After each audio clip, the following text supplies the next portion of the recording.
with prolonged exposure to the corolla and reduced physical activity, leading to nutritional imbalances. Health management for the elderly is now a red flag. Unlike before, do you feel tired for no reason? Do you feel refreshed after exercising for an hour or two? Do you struggle with exertion?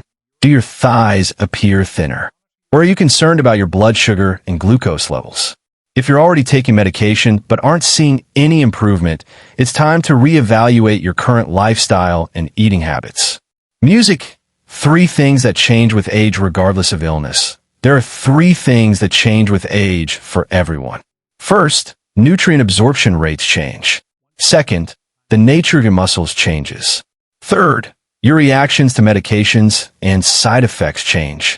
What eating habits should we adopt to maintain muscle and bone health in our senior years? When we're young and old, the absorption rate of our food changes. This means it becomes difficult for everything we eat to be absorbed and supplied during the necessary time. This is especially true for protein. As we age, amino acid protein intake drops by about 30%. We need to make an effort to consume more than when we were younger. We've been eating plenty of protein-rich foods like beans and tofu, and they're great and essential.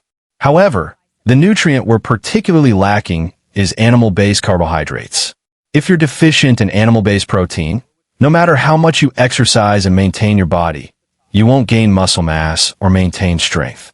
So, just remember these 5 things: pork, chicken, beef, eggs, and fish.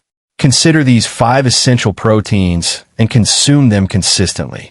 How should you exercise for a healthy old age? However, nutrition alone isn't enough to fully utilize what you consume. Appropriate exercise is also necessary in old age.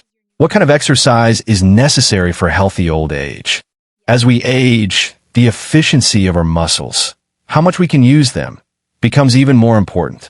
That's why this vitality is so crucial. We usually take care of our health by walking, right?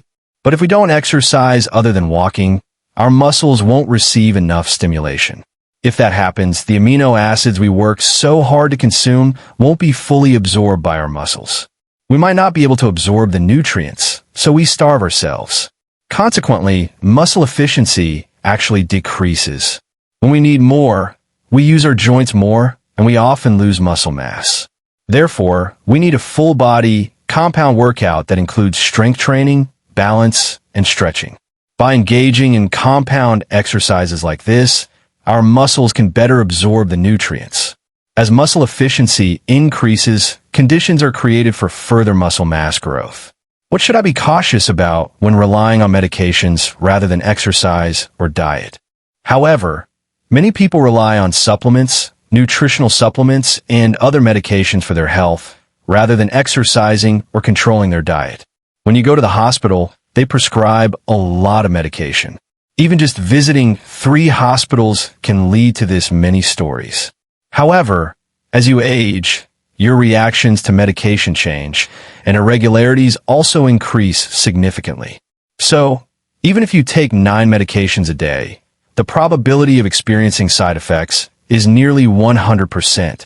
So, no matter how much you exercise or manage the side effects of medication, you'll still feel fatigued and lose muscle mass. As a result, your body will gradually weaken. Therefore, if your health deteriorates despite your best efforts, it's a good idea to consider whether medication might not be working for you. This may not be a problem caused by aging. When you reach a certain point, I recommend consulting with your doctor and reviewing your condition before taking medication. The first step toward preparing for the 100-year lifespan is to diagnose your condition differently and correctly. Let's get started.